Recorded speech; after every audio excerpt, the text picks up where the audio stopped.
all mother liquors. It's that time again. Four Seasons Football. And now 2 downstairs mix-ups. Nate and Corey.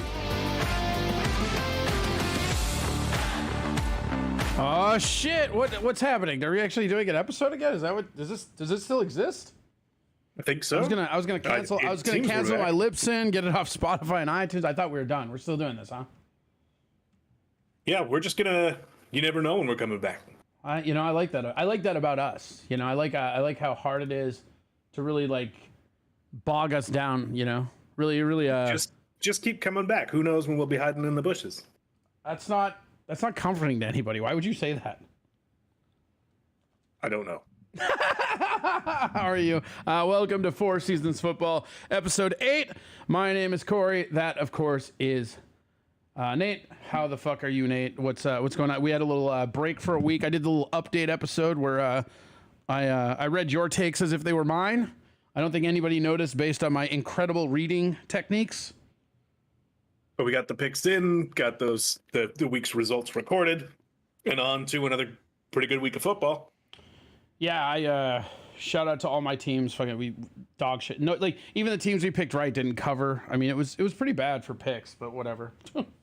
Well, and for gameplay, it was kind of 3 games that we really knew who was going to win. Yeah, all the way through, but they ended up getting some close scores. Yeah, well, I mean, a lot of, and we'll get into it more as we get into the game, but like a lot of teams that just would not go the fuck away. I felt like there were 2 games where the other team just would not go the fuck away. Shout out to Houston is mainly who I'm talking about. Yeah, and then we got a phenomenal game with the Defenders Battlehawks. That was an awesome game that we will get to as we get into our games. But welcome. We got news. You got any news for us? You got any new news or whatever? Newsy boy? Yeah, we got some news. All right, what kind of news you got? Hey, can we let the news loose? Can the news be on the loose? Yeah, the news juice is loose. All right, now it's getting gross, but yeah, you got that news juice? I do. All right. Real wet juice. All right. So, wait. All right. Ready? Yeah, no, that's what we're going to call this segment from now on. Coming to you right now, juice. Nate, with some really, really wet news. All right. Playoff teams are set. Yep. Stallions are going to be hosting the Panthers. And then Battlehawks and Brahmas are in, but home field is still up for grabs. And that's, yeah. We'll see how this week goes, but then it's going to be real interesting, the fact that they play in week 10 to set up the playoffs week 1. Well, not only is that set, but I believe they actually have the actual dates of the. I wrote that down. They actually have the dates and times of the playoffs set, which I think is ridiculous. Right. Like they don't know the venue. These next couple of weeks are going to be super interesting for the XFL Conference playoffs for one team. All right. Otherwise, the Brahmas activate Chase Garbers, who played phenomenal in the first week or 2 before he got hurt. Mm-hmm. He's active. I don't think he's actually starting this week. I think Dormany's going to go again, but he's going to be back for the playoffs. Otherwise, Wilkins is going to start again for the Battlehawks, but McCarron is active and backing him up, so just giving him a breather week at this point. Also, Marcel Aitman and Jakor Pearson are back. So Battlehawks are looking like they're going to be at full strength going into the playoffs. The Brahmas running back Lovett is out. Yeah, that was a bad injury. Luckily, it was just as McFarland came back, so they've, one out, one back in. But yeah, not great for them heading toward the playoffs. And news on Hills? Other news. Oh, go ahead. What's the news on Hills? Do we know that? Hills is out for the season. Okay. Do we know what it was? Was it an ACL or something like that? I don't. He came back on the field on crutches, and I was like, that is not good. Yeah, that was 10-minute turnaround, not taking time to check it out in the tent. Just, we are done, sorry. Yeah, here's your cast, here's your crutches. Enjoy this season. Thanks for the touchdowns. Yeah, any NFL news queer? We'll do that at the end. You want to go? What do you want to do with the? Because do we throw the NFL news in the news section, or do we wait at the other, until this is over? I feel like we've been doing that a lot, where we just at the end put in the other conferences. So maybe we'll do that. Yeah, we have been leaving it for the end. This week I got nothing. I mean, the Eagles signed John Ross from the Giants, but and 2 teams activated some backup people that didn't matter. Is all I saw. Oh, that and the Minnesota Vikings are putting together a contract that'll make Justin Jefferson the highest paid non-quarterback in the league. Yeah, I mean it's been coming. I think we're better off getting it done before anybody else sets the bar even higher, I'm all for it. I actually agree with that 100%. I think that he's going to get that either way, and I think we do it. The sooner we do it, the less we'll have to pay, because if somebody beats us on that price, they're only going to charge us. It's only going to cost us more. It's like Kirk Cousins. Right. Everybody whines about what we gave Kirk Cousins, but that's the going rate of quarterbacks now. Like if we had waited till after Aaron Rodgers and Brady signed their extension, we would have had to pay him almost double to get the same. And Jamar Chase is the one that's still out there hanging. He's going to set the market. Well, he probably won't after Jefferson, but he will set the market before, which just pushes things higher. Right. That's Windows letting me know I still haven't updated to their stupid fucking golem of an operating system. No, I will not jump to 11. I know. It's like I'm sitting here like doing a podcast. We're live. We're having fun. And then just bloop, bloop, bloop. Hey, by the way, that thing I bug you about every time you shut your fucking computer off? Yeah, I'm aware what you want. It's like a needy girlfriend being passive aggressive. It's like, yeah, I know what you want. We're not doing it. Did you see those rings? Those look pretty nice, didn't they? Yeah. My size. It's fucking nuts. All right. Let's do some attendance and rating stuff, I guess. I almost forgot how to format that. I've almost forgot. It's been so long, I've almost forgot how to do this, right? I mean, it's been a fortnight. Yeah, shout out to Bone Cold, one of our best fans, who's fuck yeah, I was waiting on this, so good to have you back, homie. Let's go. All right, so we got week 8. So again, we're going to kind of just skip week 7. We did the little update thing about week 7 for those of you who don't know. My schedule is really chaotic sometimes, so it's hard for me to lock down. I'll do this as often as I can, but when not, we'll issue a thing. Like I think it bodes better for the fans when we issue something like we did last week, where it's just like, hey, here's our picks and here's why it's happening. I think people just they'll understand that more. Well, rather than like trying to search all over the place for that episode that should be there. Yeah, and then coming back with another episode where we do double time, so we don't spend time on anything really, and then just say what our picks were, even though there's no actual finite proof. I swear, this is who I picked. I swear I went 4-0 last week, guys. It's fine. It's fine. Don't worry about it. All right. So week UFL telecast, right? And this is so I'm going to go over. I've been looking up some just average stuff. I found like what's really interesting is a lot of outlets are covering the UFL now more than they were at the beginning of the season, which is cool. It means you can get a lot more like intricate opinions and stuff. And one of the things I came across was that week's UFL telecast, right, for the league, right? Yep. They're averaging, if you take the average of all of them, they're averaging 834,000 viewers, which is 37% up from last year's USFL and XFL ratings together, which was around 609,000. So it is growing, right? Nice. I think that that's a really interesting thing. And I also think that it's actually, the growth is actually probably bigger than that, because the USFL did trash on air last year. It did really bad. And I think it's just because they were the last market to go. Like, people were kind of footballed out by the time the USFL came around. I know I was. I'm a big XFL guy. I don't really know that much about the USFL, but I love the XFL. So for the UFL, like, I know all the XFL teams. But after this, like, especially with the way they kind of held it up. I mean, there's going to be a window of like 2 weeks where you have no football and you're going to be like, good, I need to not think about football for 2 weeks. As much as we love it, you know what I mean? I mean, we'll still be here doing a podcast, but just as like a hardcore following the numbers and all that shit, it's just like, you need a break sometimes, And I just feel like after one spring league, it was hard to get another one. So I'd be interested to see those numbers broken down to see what the actual things were per league. Because I bet if you went by XFL, I bet the numbers are still up, but I bet it's a little different. And I bet the USFL is up a significant amount from their normal numbers. Yeah. And I think overall, like we've mentioned it before, but you can see it in the ratings as we've moved through the season. Mm-hmm. Like starting later, we were running into so many other sports. Well, and hitting like playoffs. Uh-huh. Like if they're planning on moving it back a little bit earlier for next year, I think it's a great idea.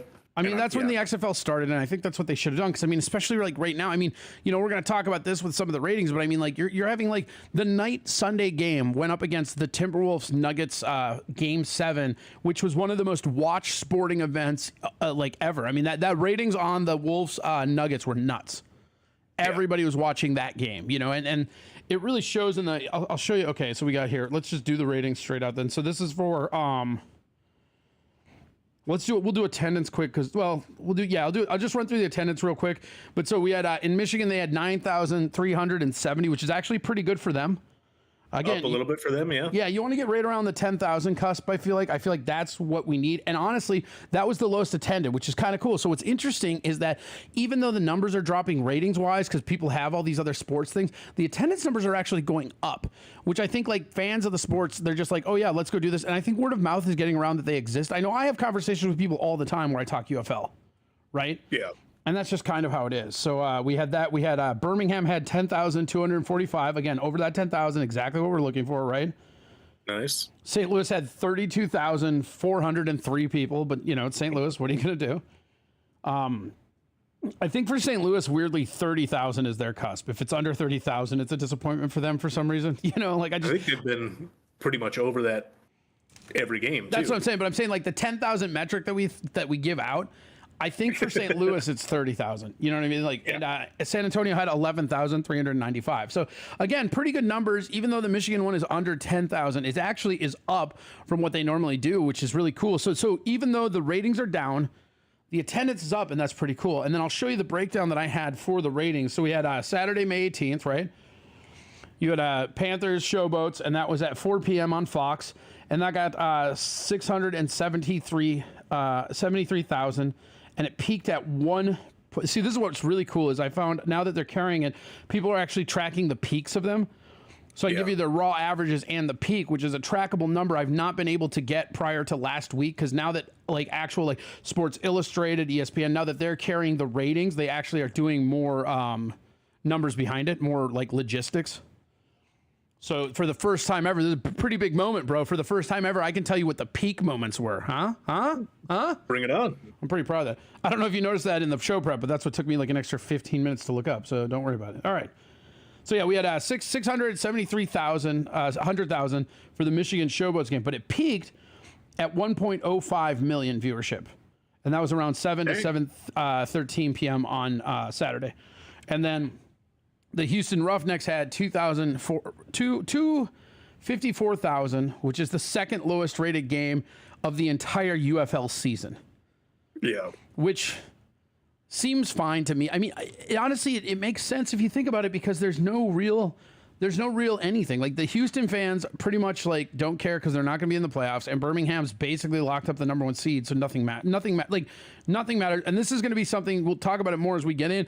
But I'm going to be really interested to track how the numbers do now, as none of it matters. I mean, the playoffs are all locked in, so you essentially have you've got 2 teams that are battling for which side's going to be at home, but more importantly, you have 4 teams that nothing matters. So half the games for the next 2 weeks don't mean, more than half, 3/4 of the games going forward don't mean anything.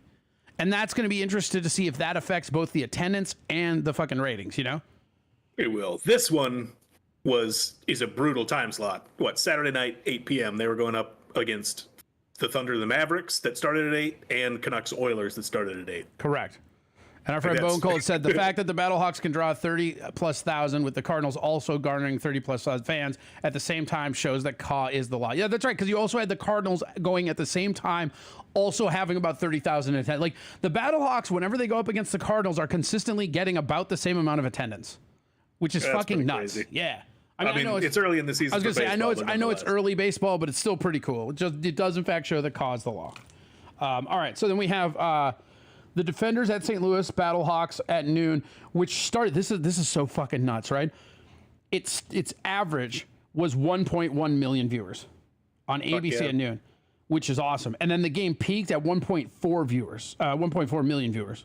two people watching 1.4 million viewers, and that was around 2:45 to 3 Eastern time, which is crazy, right?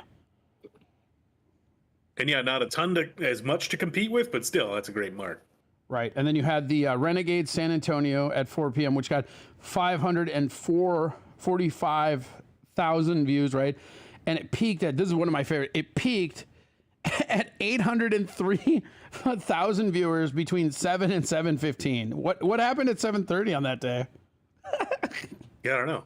The basketball game. I just think it's hilarious. They were like, its average was like pretty low, but then its peak was like pretty good, but the peak went right into when everybody flipped over to basketball and they're like, we're out, right? And it was Arlington, Houston. Right. I mean, even for the fans, not not exactly an intriguing matchup. You'd be surprised. The fans of both teams are actually. I actually have to give credit to the Arlington Renegades fans. Like, they haven't dropped off. You know, like their attendances still keep going, and it's the Brahmas love their team. Like, it's everybody besides Memphis and Houston seem to just be sticking by their teams, which is super cool to watch, right? And so yeah, I think across the board for the most part. I mean, it's just I think the attendance is affected by those true fans, whereas ratings are trying to attract those casual fans that are just looking for sports. Yeah, that's fair. So yeah, so then to summarize it all, we have and this is what we were talking about a second, and I wrote this in my notes. It's just the UFL playoff matchups. They're totally sewn up, right? Yeah, we'll still see who gets the home field advantage, but you got Michigan versus Birmingham, St. Louis versus San Antonio. That's going to be on June and 9th, respectively, right? So I'm just curious. It's going to be interesting to see what the numbers look like in the next couple weeks, because the typical drama attached to playoff positioning and seeding and all that shit is pretty much lost. I mean, again, yeah, the one home court experiment, but I mean, if Battlehawks win one, that doesn't even exist either, you know? So it's going to be real interesting to see, you know, the final 2 weeks of the UFL. And if those ratings plummet and that attendance plummets, it just goes back to what you and I have been saying the entire time, that they should have started this earlier. Right? Like, they're doing themselves a disservice. I believe it in my heart. Like, one of the best things the XFL did was they started right after the Pro Bowl. You know, like get it right away. Like don't have that one black week of sports. You know what I mean? Like, that was one of the coolest things. There just wasn't that. And if you do that right off the heels, you know, especially on an 10-week season with, you're looking at, you would have already been done by now as everything else is clicking off into playoffs. Yeah, I mean, well, and they moved the Pro Bowl to before the Super Bowl, so it would have been immediately after the Super Bowl, that following Sorry, week. Yeah, you're right. But yeah, the week after the Super Bowl is when you should start. Yeah, I mean, just get people rolled right into it. Right. And then, yeah, for like this week, there's not a whole bunch going on. But week 10, you've got both of the playoff matches playing each other. Yeah. But I don't think two of the games are people but they don't matter. That's the problem. Like, none of it matters, right? I mean, it's like St. Louis getting home field advantage, sure, but okay, let's say they tank, right? Does that really matter? Your team's still in the playoffs. You know what I mean? Like there's a drama that goes into playoff positioning as you roll into the playoffs. Where, like, I mean, that, like, look at the fucking NFL. They added 2 more wild cards just to have more drama. Look at the fucking NBA. They have a play-in for the last spot now. Like, that is a huge drama thing that sports really benefit from that the UFL is just not going to have. Yeah, but I think it's still going to be intriguing having the actual playoff matchups playing back-to-back weeks. It'll be interesting. I think that'll be intriguing. I think that'll be intriguing the week of the playoff matchup. I don't think it's necessarily intriguing the week before. I've always said this, though. That doesn't. When you have two teams that are going to meet each other in the playoffs, right? That meeting before the playoffs doesn't mean much to me.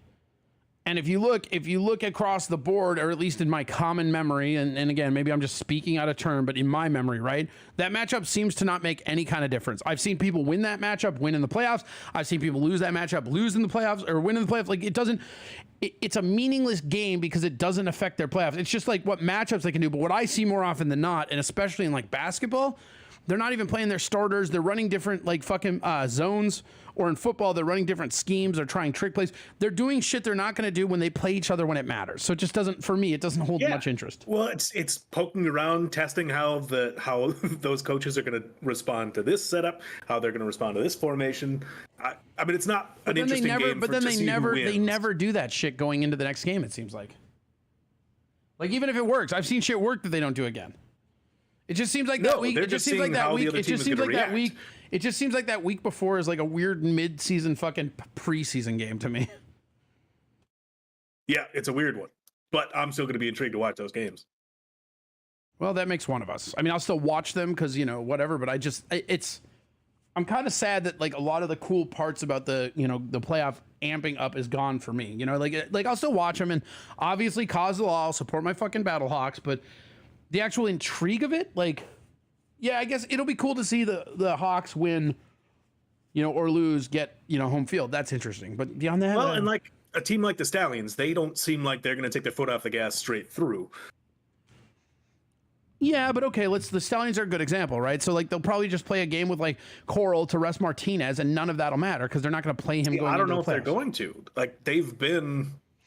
Well, we'll get into that. We'll get into that. I got a lot of Martinez shit to talk. We'll get into that when we go over the games. But yeah, I mean, I don't know.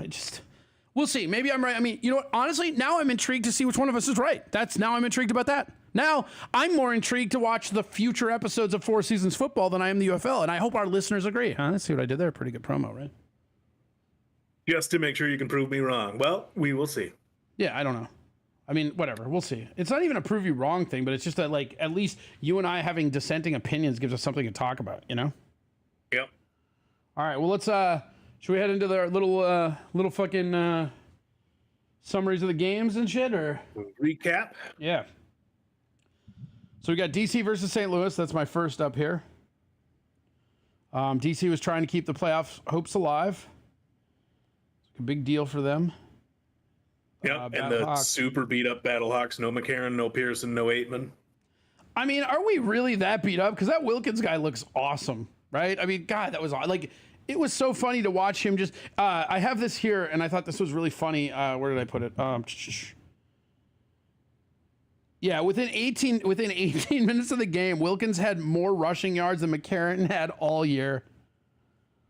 Yeah, he was super conservative throwing the ball, but he was the leading rusher with 79 yards. Yeah, and he's for those of you who don't know this guy, I did a little research. He was an Arizona State quarterback. He was also a Packer backup, so fuck him. But you know what? Everybody's makes mistakes. He's one of ours now. Manny Wilkins seemed all right, but yeah, it was really funny because 18 minutes into the game, he had more rushing than AJ had all season, and then he had a couple just crazy, like the Sailor. Though, holy shit, that Sailor fucking touchdown early was crazy as fuck. Yeah, well, and I mean, they did exactly what I would hope they would do with so many parts missing from the passing game. They just played super safe offense. And I mean, they definitely were completing passes when they needed to get first downs, but it was just a really conservative offense that moved the ball enough. But this game was just nuts. There were 5 lead changes. It was just back and forth. Yeah, this was one of the best games through. that I watched. I mean, and I, objectively, like I watched some of the highlights and I watched some of the games. Like the only game that I make sure I watch every week is the Battlehawks, because I'm a Battlehawks fan. So it's like I've watched bits and pieces of all of them. But I mean, this game was absolutely awesome. It was also a weird defensive game for the Battlehawks, though, because like they were super tough, but like except like every touchdown DC got, there's just like this like rookie blown cover. It's like they would have these crazy interceptions, these crazy smash mouth plays, and then DC would score a touchdown where it looked like nobody was guarding anybody. Yeah, I mean, well, it was back and forth all the way through. Defense played really well. Offense played nice and conservative.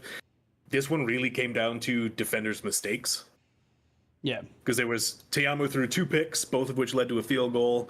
And then the defenders went for the fake punt early on 4th and 12, threw the ball short of the first down, and gave the ball over in plus territory for the easy touchdown. Or Gallman, however you say it, that guy had a game too.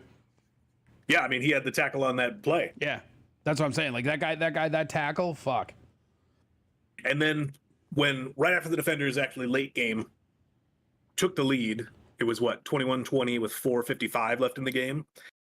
On that subsequent Battlehawks drive, Gallman had the 38-yard screen pass, and then plus an unnecessary roughness penalty that gave the Battlehawks the 1st and goal from the 2.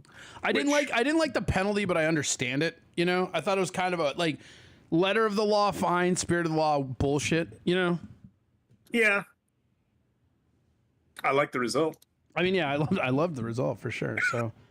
So here's what I wanted to ask you, and I know what your answer is going to be, and that's fine, but like, I kind of want to see maybe like a package or two with Wilkins next time we play the Stallions. I think maybe if our quarterback has more of a running threat, there's some stuff we can do, because it seems like with the Stallions, who we'll talk about in a second, it seems like they're more vulnerable on the run game than they are the pass game, and I think that's part of the reason why we've struggled. Not struggled, I mean, they were very close games, but I think that's why they've been edging us out a little bit the last couple times we played them. Yeah, I mean, I've got mixed feelings on it. Like with it's also one game Arlington with a backup. You can't just assume that's like same thing in the NFL. A backup comes in, has a good game, everybody's like calling for him to take over the job. It's like, yeah, but nobody was prepping for him. Like let's see what happens if McCarron and is AJ going to be back next week, or is he out this week too? So he's healthy, but he's playing backup this week. Okay, so they're just kind of taking his time, right? So let's see what happens this week with who are they playing this week? I have to look. I have it somewhere. Looking. Arlington, it looks like. Yeah. So Renegades, yeah. Yeah, so maybe keep him out, because the Renegades have nothing to play for, and they're just going to be entering your team. Okay. Yeah, I mean, no reason to put him in it this week unless they need to. Might as well let Wilkins get the reps. Well, and you could probably still home field right there. Yeah. Well, no, they're tied with the Brahmas, so although I don't know what the tiebreaker would be at this point. I think the tiebreaker is us because we beat week. them. If we're tied, we win, is what I'm understanding. Because we have a better head-to-head record with them. That's until next week. Or is that we could lose to them next week? No, then they'd have the better record. So yeah, it's gonna. If we win out, it's us. Right, but that's including a heads up. But if we lose this week and beat them next week, it's still us. The head-to-head matchup matters more. But if they lose both, they're out. Gotcha. So yeah, I mean, might as well try and win the game. But if they lose and we win, we're in. You know what I mean? Like, but if it ends up in a tie, it's us. We have the tiebreaker. Okay, so speaking of the Brahmas, we got Renegades Brahmas played last week. That was a weird ass game. That Anthony Farland, that guy hit one for 52 yards. Like, holy fuck, dude. And 32 yards. I want to say, so last week, so for people that don't know, I picked the Renegades. Before we move on. Yeah. The Battlehawks win 21-26, but do not cover the 7.5 I know. spread. I fucking know. God damn it. I thought we were going to wait till spreads to bitch about this. Gotta mention the points. All right. Well, then fine. Then we're going to do this right out of the gate. I was watching the Renegades Brahmas, right? And when McFarland hit that fucking 52-yard one very early, I knew I fucked up for picking the Renegades. Because I thought it would be close. I thought maybe they lit themselves afire after getting their win. I thought that they would lose, but I thought this would be close enough to the spread. Boy, was I fucking wrong. So Brahmas hold off the Renegades and win 15-20 and cover the 3-point spread. Pricks. And this was over early. I mean, the Renegades managed to kind of make it close toward the end, but it was done. We went into half, down 3-20. And that Anthony dude is McNuts, dude. That guy's crazy. Like, it fucking unreal. Yeah, he made Dormady look good on paper. Dormady went 17 for 25 for 320 yards and 2 scores. But McFarland had about 80 yards after the catch, and Katie Cannon bailed him out, running back to catch his underthrown deep pass for 32 yards. Well, the Renegades had that one touchdown off the head that was so good, too. That dude clapped that one off his head. That was pretty cool. It was like a Tyrese almost. But yeah, overall, I mean, Dormady did not make too many mistakes. He didn't throw any picks, didn't fumble. Cody Latimer also had 6 catches for 116 yards. Dormady looked pretty good in this one, despite the inflated stats. Well, and that, Mark Thompson, too, right? Like that guy fucking, because he had that run with that teammate that had the craziest block. Like, it was like, fuck yeah, like an NFL block. Well, just over and over again, Thompson will, run into somebody, pop back up, take a look, find the open hole, and then bust it for God knows how many yards. He had the 37-yard score in this one, but we also had that other one too. Like, he had 2 of it. It's fucking crazy, dude. Yeah, and he doesn't seem that fast, but he's super tough to bring down. Yeah, it's fucking insane. I hate him. And then where is it? Oh, I'm thinking about the Roughnecks running back. I'm not sure who you're talking about. Yeah, the Roughnecks. Mark Thompson was not playing in the Renegades Brahmas game. Then I have no idea who I'm talking about. I have it jotted down as Mark Thompson. Yep, he played in a different game. We'll get to that one. But otherwise, Perez had another good game. Who the hell was it? Well, yeah, that's the Stallion guy. Who the fuck was that? Wait a second. Scores. Hold on. I gotta look this up. Who the fuck was that? Because I literally was just watching and fucking... Somebody must have misquoted it on there and I just wrote it down. Because I was watching shit and jotted it down. Well, whoever I'm talking about had a great game for the Renegades. And the Brahmas. Sal Cannella and Ty Vaughns both had a good game. Over 75 yards receiving. Cannella had his score. I'm just looking at what I fucked up here. Like, I can't even... Oh, I see what happened. I put it in my notes and it jumped, so it actually eked up something that wasn't there. Yep, I managed to do that when I accidentally during games taking notes. I'll accidentally. There it is. Yep. So there's I put 2 things. This is the Houston Stallions stuff. Yep. Well, all right. You know what? That seems like a good idea to go to the Stallions Houston game. Hey, that Mark Thompson's pretty good, huh? What a segue. Oh, Roughnecks at Stallions. Roughnecks managed to keep this one close, but fall 28-35. They did cover the ridiculous 16.5 point spread. Well, they got a Thompson couple. was phenomenal. Check this out. I wrote that. I was pretty proud of this, right? They had a couple times they only almost went up on him, but Martinez said nay, nay. Get it? It's a stallion joke. It's a nay. Yeah. Like the horse. I don't have a horse pun to come back with you. I'll work on that one for next week. Yeah, would you? Jesus Christ, dude. I'm sick of pulling all the horse pun weight on this podcast. But yeah, I mean, it didn't really feel like the Roughnecks ever really had a shot, but they kept making it close. And it was Mark Thompson. So it was the right game. You know what it was? It was Houston versus Renegades. That's where I got confused. It's all Texas teams. Yeah, so Nice. Mark Thompson had that crazy running with that blocker that looked NFL-esque, and then came back with another one. I mean, it was unreal. Like, it was crazy. And Martinez, I mean, Jesus Christ. Like, I want to know, okay, like, we'll talk about this a little bit, but, like, Martinez, like, we have to talk about this. Should we talk about this at the end, or should we just, like, summarize and then talk about it right now? What do you want to do? I mean, go ahead and talk about it. We're talking about the game. Well, I think we should just cover the game first, and then I'll do it after this. So yeah, Martinez like just is unreal, right? Comes out, throws that dime. He had 3 in the air, 2 on the ground for 217 yards by the third quarter, dude. The 3, 2, and 270 yards, third quarter. That's unfucking real, right? Yeah, well, and the bit that caught me off guard looking at his stats for this week, because his yardage was down a little bit. I mean, because he didn't really need it, but he hit 10 different receivers. I know, it's crazy. Like he's spreading it around so good. It's just it's unreal, and it's so good. And one of the things, shout out to Houston, who refused to go away in this game. Like, I mean, they ended up crushing the covering on it. You know, they just would not go away. Yeah, I mean, they keep shooting themselves in the foot. Didn't throw a pick early on third and nine. What's funny is, like, you got away from them, but I'm coming around on your opinion early on, where, like, the Roughnecks are not as bad as I thought they were. Like, I don't know how many games they'll win, but like they're not, like, they make stupid mistakes, but the core of the team's not bad. Like, they have good players, and they clearly have heart, because these guys just will not go away. Yeah, they just keep fucking up. Yeah. Okay, so I want to go. All right, let's do the Martinez shit, right? So first off, can we just give Martinez the MVP of the league already, or do we have to wait? Because they're going to do an MVP at the end of the year. It's obviously his. Can we just give it to him now? Like, who cares? Yeah, I mean, short of McCarron or Garbers having back-to-back 400-yard games, it's done. He also, like, sometimes it feels like he's playing Madden in rookie mode. You know, like, it's just the way he just spins around shit. It's unreal. And now here's this week, he didn't run like crazy, but just anytime we need a first down, he can use the legs and get the 10, 15 yards they need. Yeah.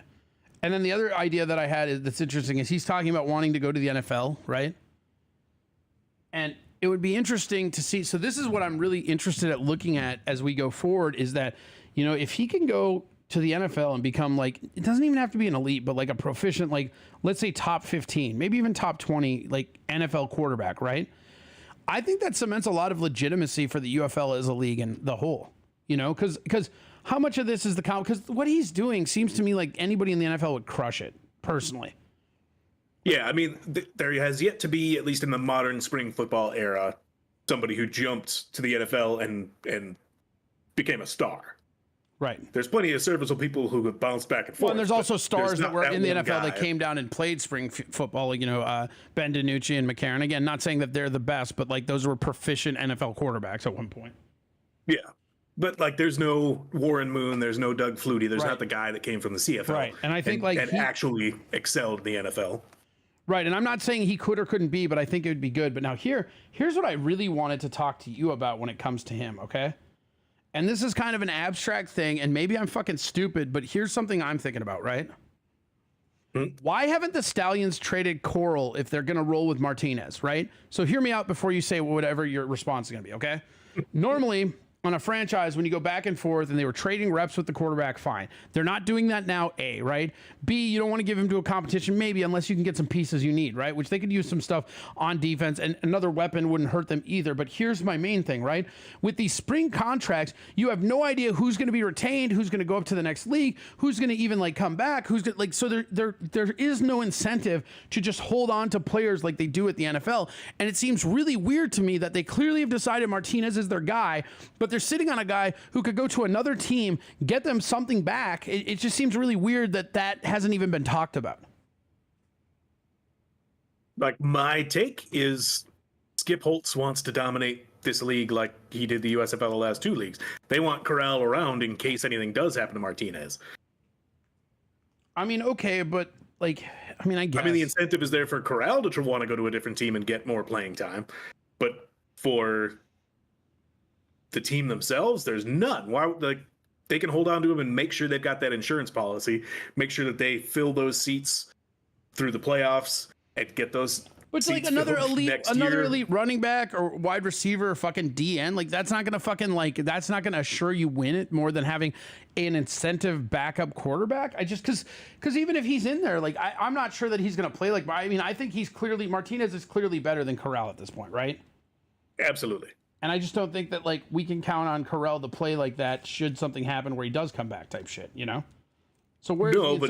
But he's also played competently this year and is going to be better than basically any backup they would otherwise have. Sure, but would he be better than a starter at another position is what I'm saying. Yes, because if you lose Martinez and he's not there, it doesn't matter what other position you got a star at. All right.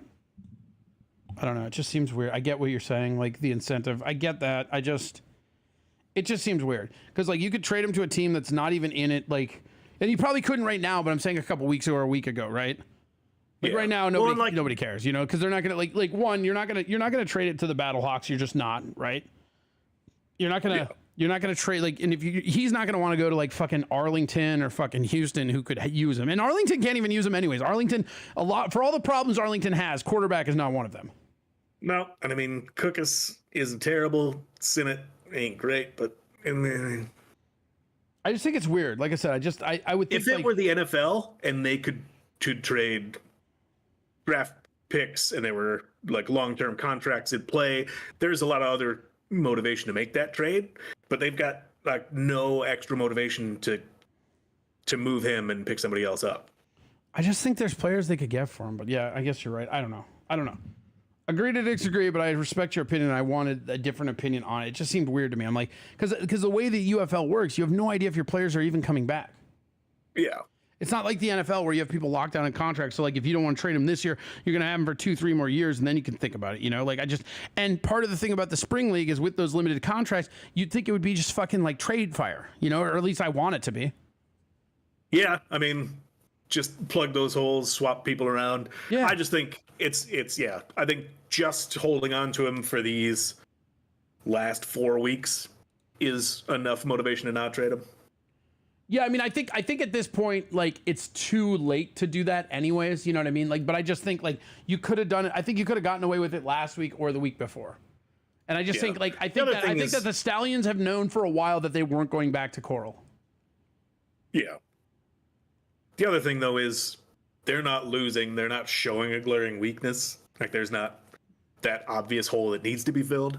Yeah, but I mean, that's still not an excuse to not stack it. You can have not a blaring weakness, but you can still always strengthen a position.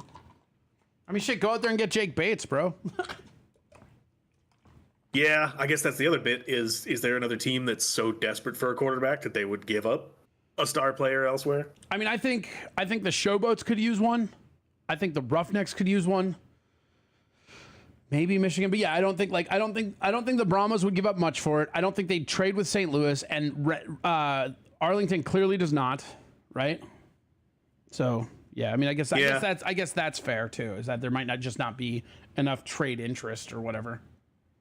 But I have not even heard them talk about it. You know what I mean? I have not heard UFL trading block this entire fucking season. And here's the thing: if we want this to stick and we want this to turn into a real football league, we gotta have trading blocks, bro. That's a huge part of fucking football.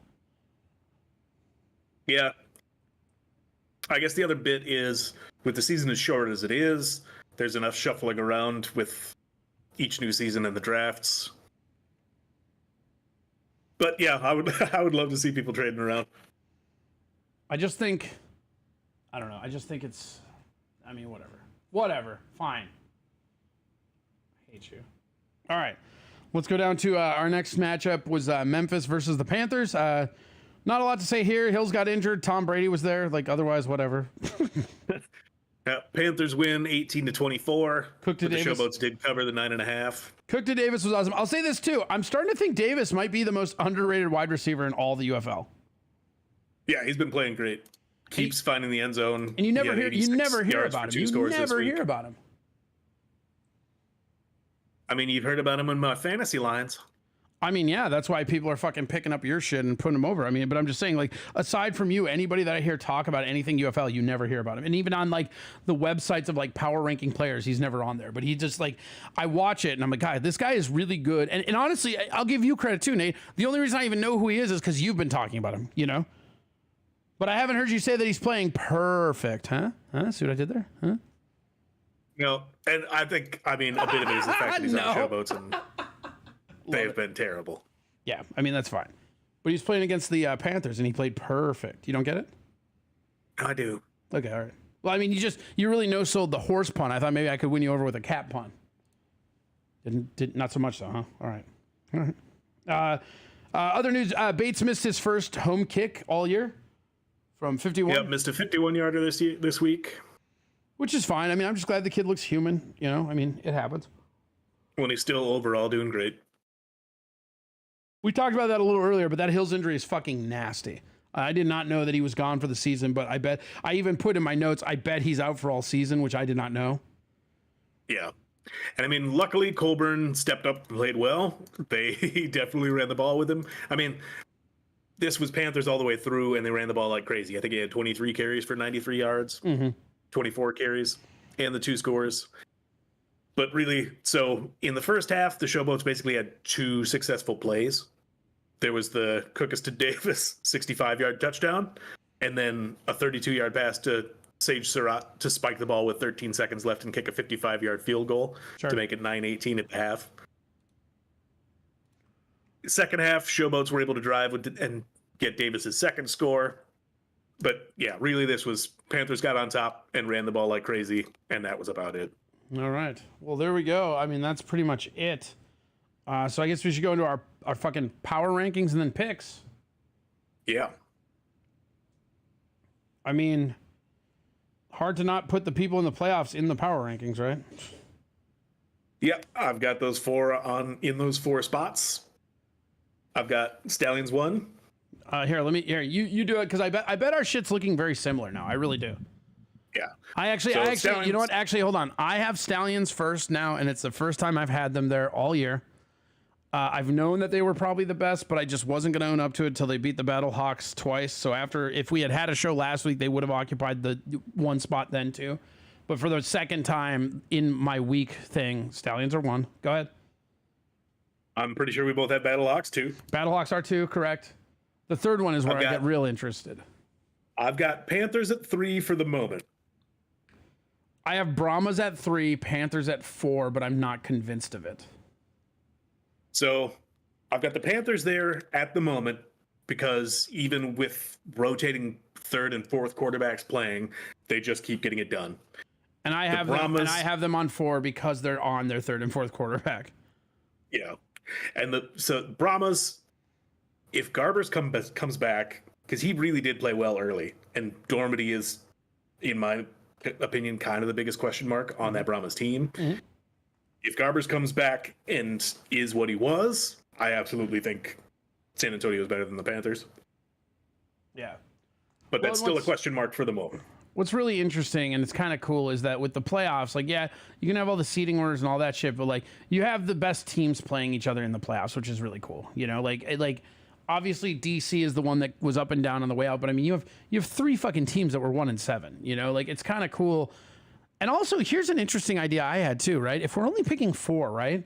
Shouldn't there also be a toilet bowl? Like, I feel like the UFL could be the one that actually did a live toilet bowl. Yeah, there need to be some kind of motivation. Draft picks. Whoever wins the toilet bowl gets like the first draft pick. Yeah. And I mean, for the players, it's just exposure. Like, every game they get to play is a chance to audition for the NFL. There's motivation for them, but should be something for that toilet bowl. Yeah, but I just think like with with with a league of 8 people, you have 4 in the playoffs. The other 4, I mean, you're telling me like, because one, you could still be doing the same viewing schedule, and like, I don't know. I just think more so than any other league, the UFL has this path to do a toilet bowl, which I think would be really interesting. Yeah, why not actually play for 5th, 6th, 7th, and 8th place? Right. All right. So who you got at number 5? DC. Yeah. That's, I mean, duh. And then for 6, I've got the Arlington Renegades because I'm proud that they won one. And then I mean, I could put them all at 8 if I'm honest, but like the Roughnecks and Showboats, fucking take your pick. I don't really give a shit. I guess I'd put Houston above the Showboats, but I don't know. Yeah, and for myself, I put the Roughnecks and the Renegades tied at 6 because they've both shown some fight and some promise, despite being 1-7. Yeah, I guess that's fair. And the Showboats are a lost cause. I think Showboats are clearly the worst team in the XFL, right, or UFL. Yeah. Like the Renegades, like one, they had a game win, which was nice, which I didn't think they would have, and they just would not go away, even though they're supposed to. They have a good quarterback. They have people around them that are underperforming, and then you look at the Roughnecks, and they just keep like the argument that the Roughnecks are better than the Renegades. I'll hear, and I think that's valid. You know, I just think that they shoot themselves in the feet. I just don't see Memphis doing anything to get better next season. Like if you're going to tell me next year that Houston ends up being the second best team because they adjusted a coaching thing or something happened, I would not find that hard to believe. If you were going to tell me that the Memphis Showboats were above 500 next year or even in the league next year, there's a hot take. I think they're going to be out. I think you're looking at what's going to be like the San Diego Fleet or the Ohio or whatever, because their attendance sucks and they suck. Yep. Showboats at this point have David Davis. That's it. Well, and that's the Nothing other thing else that's redeeming. kind of cool too, is it's almost like a Champions League game, like where it's like, you know, like every UFL season, the people that underperform the most, they're out. There's a fucking idea. Relegation for the toilet bowl. There you go. There you fucking go. Come out 8th place, you're done. There you go. I love it. I love that. That would be, well, then we would need. No, I got it. You just do the relegation. tournament. You do the tournament backwards. So instead of the winner, the loser moves on. Right. And then the person that loses, the person that loses another league for them to drop to. No, fuck no, you're just gone, dude. Right, but like nobody's ever gonna buy a team and be willing to do that. Yeah, they will. Really? If Well, my here's the team thing. sucks Here's the this thing. year, I just lose it. Well, you have some kind of weird law that doesn't let it happen the first 2 years or something. You know what I mean? Give them some expansion juice. Yeah. Well, no, I mean, there's absolutely ways they could make it work, but they would need to make it work. If you lose, you're a practice squad next year. You're still in the league, you still get paid, but you're the practice squad for everybody. Or, yeah, I mean, you get to come back to defend your toilet having bowl teams title. coming in and out and in and out. But I mean, ideally, this idea would be USFL, XFL, both leagues, and get relegated. I mean, that would be hilarious. Yeah. Then you take a year off. What would be really cool is take the last team of the NFL and the winner of the UFL and swap them every year. Yeah, that would. I mean, I would love to see the NFL relegation, but because I'm telling you this, like, and I don't say this lightly. I think the Stallions could beat a couple of NFL teams. I do. Yeah, definitely possible. But I mean, the NFL has awesome parity, and that's why we love the NFL, which is also why they would never do relegation. Yeah. Because and honestly, if you look at the UFL, like the UFL odds. parity is actually not as bad as you think. I mean, it's basically you have 4 teams. Like that's not bad for a starting out league that has 8, you know? No, well, I'm like, yes, like inevitably the best 4 teams are going to go to the playoffs, but they're actually 4 good teams. That's what I'm saying. Like, look at the 4 teams that are going to the playoffs. Sure, the Stallions are the best. They're at 8-0, right? But every other team in the playoffs is 6-2. Those are good teams. Yeah, they've actually played really well, and then you look at the teams that are missing out in the playoffs. They're all 1-7. I mean, yeah, DC's 3-5, but they're the 1-7, 3-5 teams. Those are clearly not good teams. That's great. That's what you want. Yeah, so long as there's 4 good ones. Yes, and there are. All right, so we want to do stats for players. I just wanted to double check on the because we were tracking them before, but we still have Perez is still the fucking quarterback leader for fucking yards, which is hilarious. What's really funny is Martinez is the leading rusher still in the entire league over all the other running backs. That cracks me up. Well, he's got to be pretty close to Perez as far as passing yardage too, right? No, he's like, what is it? He's like 4th overall. All right. Because you have Perez, McCarron, and then that guy from DC who I always fuck up, Tamu or whatever, Tiamu. Yeah. And then him for Gotcha. passing. And then, yeah, receiving, you have Butler, who we don't even talk about, but Butler's awesome, and Davis, who's amazing. And then you have Hall and Sims. Those are your top, and Kirkland, top 5. You don't really hear a lot about Kirkland on the Brahmas, but that guy is having a really good season. We did early, and then the team shit the bed. Yeah, fair. And then your scoring leader is Sailors, Lovett, Persons, Payton, and Canella. So you actually, what's really interesting is you have 2 scoring people in the top 5 on the Renegades. Yeah, and man, Canella has played phenomenally at tight end. Sure has. Also, that what is it? That Mango guy on their all-purpose leaderboard. That guy's crazy. Like he's allowed like -5 rushing or something. Fucking nuts. Chris Rowan for the DC. I'm just looking at all of them across. But yeah. So all right. So we got that. So let's go into our goddamn diseased picks. And these motherfucking not covering bitches. So first off, just to update, you were confused by us only getting 2 points last week. That was because 2 of the games pushed on the over/under or on the spread. I wasn't confused. I was mad about it. All right. All right.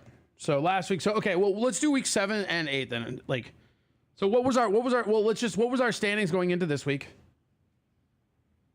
So through 7 weeks, I was at 10-16. You were at 16-10. Mm-hmm.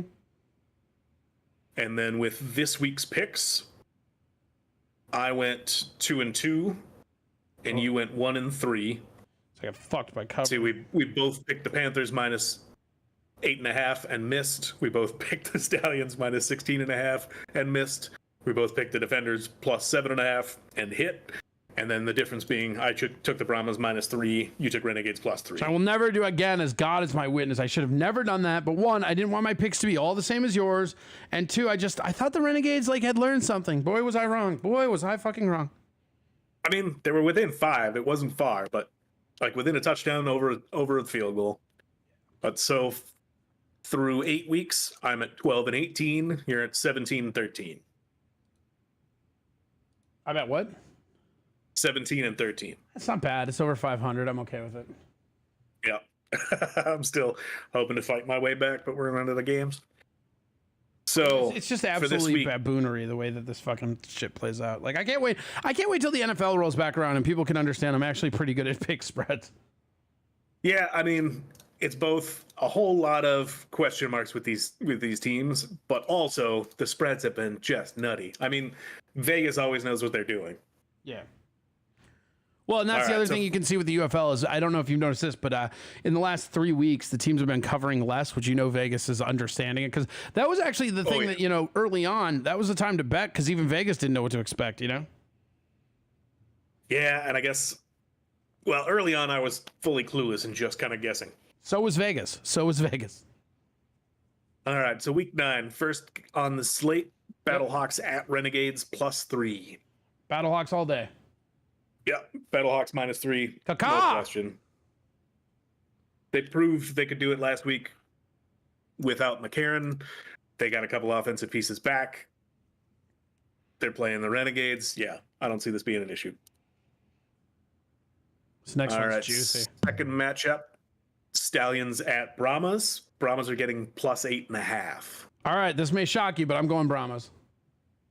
Really? Yeah, because it's at home.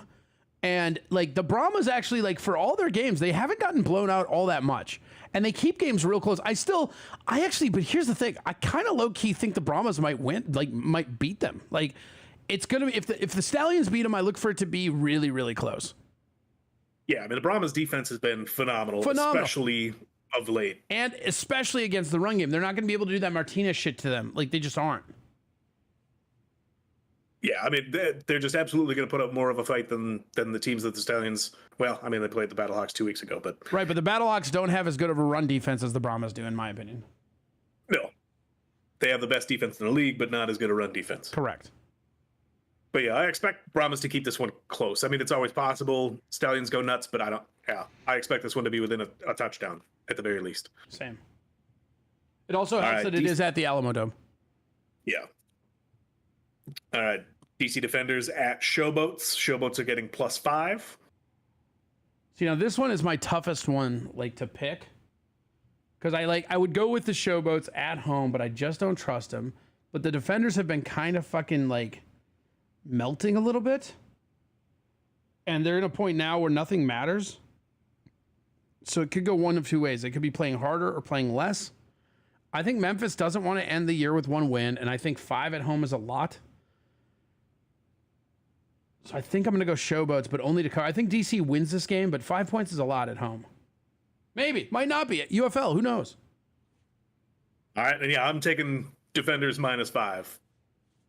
I have zero trust for the Showboats. Defenders put up a good fight against the Battlehawks. And I also knew you were going to do that, and I want to give you a chance to get back in this. I'll take your charity. You're welcome. All right. Last up, Panthers at Roughnecks. Roughnecks are getting +4. Gotta go Panthers on that one. Yeah. I mean, you're basically like giving them 1 point over their kicker who can kick from like 1,000,000 yards away. Got to do it. Well, and like the Panthers have been continuing to do it with the third and fourth quarterbacks. Constant. I mean, the Roughnecks did put up a fair amount of points in a good fight against the Stallions this last week. Mm-hmm. So I don't think it's totally out of the question that they cover and or win this game. But I expect the Panthers to get business done. Sure. It will be interesting. I was frustrated with this as I was looking at fantasy players. The like decent running back plays this week, price-wise, are on both of these teams, and both of these teams are ridiculously good against the run. So I'm curious to see how this one plays out. Like, it could be just running the ball into the dirt and punting all game long, but it'll be interesting to see. Yeah. All right. Well, there we go. We'll see how we end up there. And so now we're on the old fantasy. What do you have for fantasy picks? All right. So first, I just wanted to touch on week 7 since we did miss that one. Sure. I managed to get a victory in a DFS. So first place out of 237 entries. And this is your second victory now, right? No, this is my first and only. I thought, well, you had one where you won money, but you didn't. Okay, I got you. Good. Yeah, I've definitely hit the money before, but this was the first absolute victory. So it was a $5 buy-in. But so whoever was retweeting Nate's picks, maybe do it again this week, you fucking cunts. Yeah. So for last week, I ended up 43 out of 178 and missed the money at 30. Never mind, whoever I just talked to. Never mind. Picks for my budget guys. Colburn had a great game with 93 yards and 2 scores. Sal Cannella continued to pay off. They finally bumped his price up. He was 6,400 last week. I think he was 7,900 this week. It is fun, and I know I got the right co-host. When I watch these like sleeper picks of yours, like, and the price just raise week after week, I'm like, oh, he knows what he's doing. Yep, somebody's paying attention. And then Ty Scott also had a good week, being one of the last DC Defenders receivers still playing. He was cheap and got 69 yards and a score. For this week, the budget options that are out there. So Darius Haggins hasn't done much this year, but he did lead the Defenders rushing last week with 8 carries, or maybe 9 carries. But he's super cheap at 5,800, and they're playing a terrible team. The other one is Morgan Ellison at only 5,300. So Lovett is out for San Antonio, and obviously McFarland is going to be getting some carries, but he's the quicker, fleeter guy. They're not going to be pounding the ball with him. So I expect Ellison to get a decent number of carries and maybe those goal line shots if they have the opportunity. All right. And then for pass catchers, Ty Scott is still fairly cheap at 6,700. How is he still cheap? That's crazy. They just haven't. Well, like, he's been doing not like the greatest, but he's been going top guys. But he's been going consistent the whole time. Well, the other thing is that the top of the prices are just clogged with Stallions and Battlehawks. So he's got to be cheaper than those guys. Hakeem Butler. Yeah, fair. Kirkland, Davis, Pearson, Hall, Kane, Payton, Vaughns, Cannella, Latimer, Sims.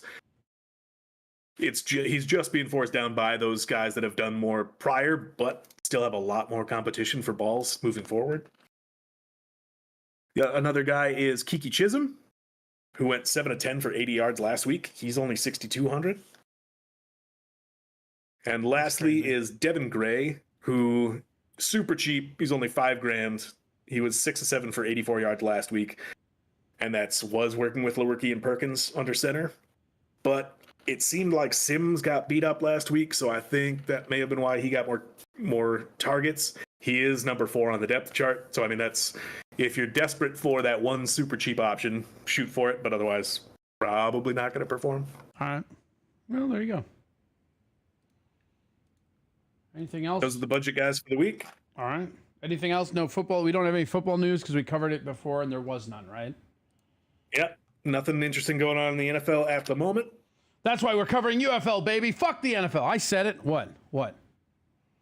Fuck yeah. For another couple of months. Fuck yeah. Hell yeah. Fuck them, bro. Yeah, like I said, it's going to be interesting to watch the ratings. It's going to be weird for me to watch. Actually, you just gave me a reason to watch some of this shit now because I can go forward and be like, all right, is this correct or not, type shit. But yeah, I don't know. It's going to be interesting just to see if you're right or I'm right about down the stretch because when a playoff team is playing a playoff team that like it doesn't matter prior when they go in, I just don't think that makes any difference of any kind. But we'll see. Yeah, I mean, they don't want to show their hands.